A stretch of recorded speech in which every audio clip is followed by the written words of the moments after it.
Have you ever felt like you've built your entire world around one person, only to find out the foundation was made of lies? This is the story of Mark, a man who thought he had the perfect life, a loving wife, and a future brighter than the sun. But sometimes the brightest lights cast the darkest shadows. Mark met Sarah in college. She was vibrant, ambitious, and had a smile that could disarm armies. He fell, and he fell hard. For him, it was love at first sight, the kind you see in movies. They were inseparable, finishing each other's sentences, dreaming of a future together. After graduation, Mark put his own dreams on hold. Sarah wanted to start a business, a trendy little boutique downtown, and Mark poured every ounce of his energy and savings into making her dream a reality. He worked 2 jobs, spent his nights renovating the shop, and became her biggest cheerleader. His life's mission became her happiness. For a while, it was perfect. The boutique thrived, and they bought a charming little house with a white picket fence.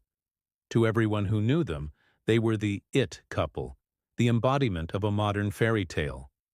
Mark was content. He believed that supporting Sarah's dream was his purpose, and her success was his success. He loved her more than anything, and he trusted her with his entire world. But trust is a fragile thing, and once it's cracked, it can shatter into a million irreparable pieces. The first crack appeared subtly. Sarah started working late.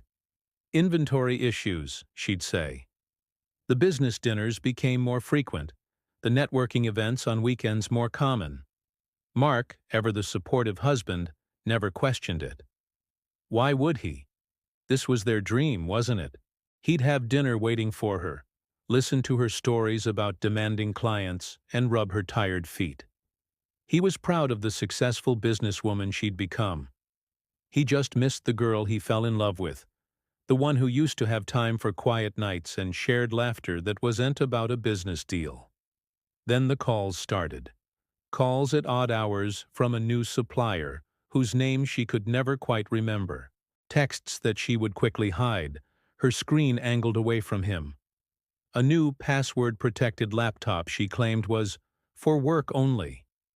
The distance between them grew, becoming a silent, cold chasm in their king-sized bed.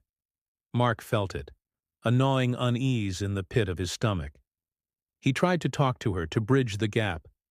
He'd suggest date nights, weekend getaways, anything to reconnect. But she was always too busy, too tired, too distant. He started feeling like a ghost in his own home, a financial backer rather than a husband. The loving glances were replaced with irritated sighs. Her praise for his support turned into criticism about how he didn't understand the pressures she was under. Mark began to doubt himself. Was he not being supportive enough? Was he being clingy? He loved her so much that he was willing to believe the fault was his. The shattering moment came on a Tuesday, a day so ordinary it was cruel. Mark had taken the day off to surprise Sarah, to cook her favorite meal, and finally have that talk. He went to the grocery store, and on his way back, he drove past a cozy little cafe on the other side of town. And there she was, Sarah, laughing, her head tilted back in that way he adored. But she wasn't alone. Across from her, holding her hand on the table, was a man. Not a client, not a supplier. The way he looked at her, the way she smiled back. It was a look Mark hadn't seen directed at him in years. His world didn't just crack, it exploded. He drove home in a daze, the groceries forgotten. The air was sucked out of his lungs. Every late night, every secret call, every quick excuse clicked into place, forming a horrifying mosaic of deceit. The life he had built, brick by painful brick, was a lie. The woman he had sacrificed everything for was living a double life. When Sarah came home that evening, her face a mask of feigned exhaustion, Mark didn't scream. He didn't yell. He just looked at her, and she must have seen the utter devastation in his eyes. "Who is he, Sarah?" he asked, his voice barely a whisper. The charade was over. The truth, ugly and raw, spilled out. The affair had been going on for over a year. The man was a wealthy investor she'd met. "It just happened," she cried. A pathetic and hollow excuse. But for Mark, it wasn't something that just happened. It was 1,000 small betrayals, a death by 1,000 cuts.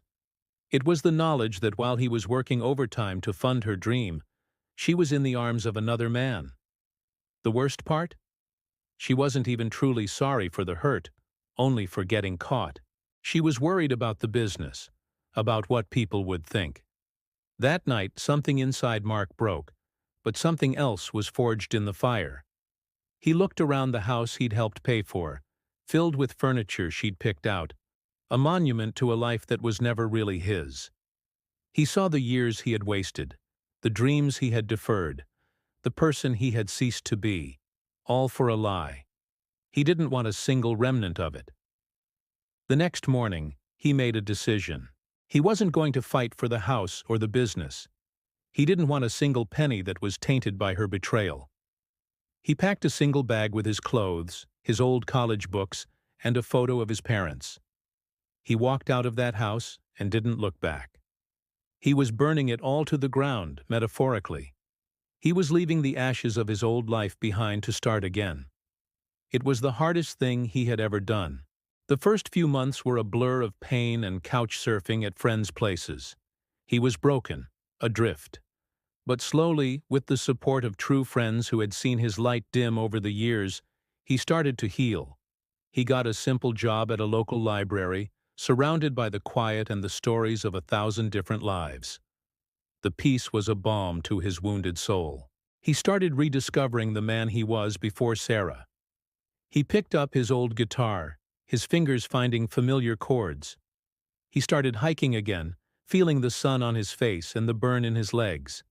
He wasn't Mark, Sarah's husband, anymore. He was just Mark. And for the first time in a decade, that felt like enough. He realized his worth was never tied to her success or her dreams. His worth was inherent. He had built her a kingdom, and now it was time to build his own, one small, authentic, and truthful brick at a time. Mark's story is a painful one, but it's also a story of incredible strength and rebirth. It's a reminder that sometimes the most devastating endings are not really endings at all. They are an opportunity to burn down what wasn't meant for you and rise from the ashes, stronger, wiser, and truer to yourself. He learned that the most important life you can build is your own. Thank you so much for watching and for letting us share this powerful story with you. If it resonated with you, please hit that like button and subscribe for more content. We'll see you in the next video.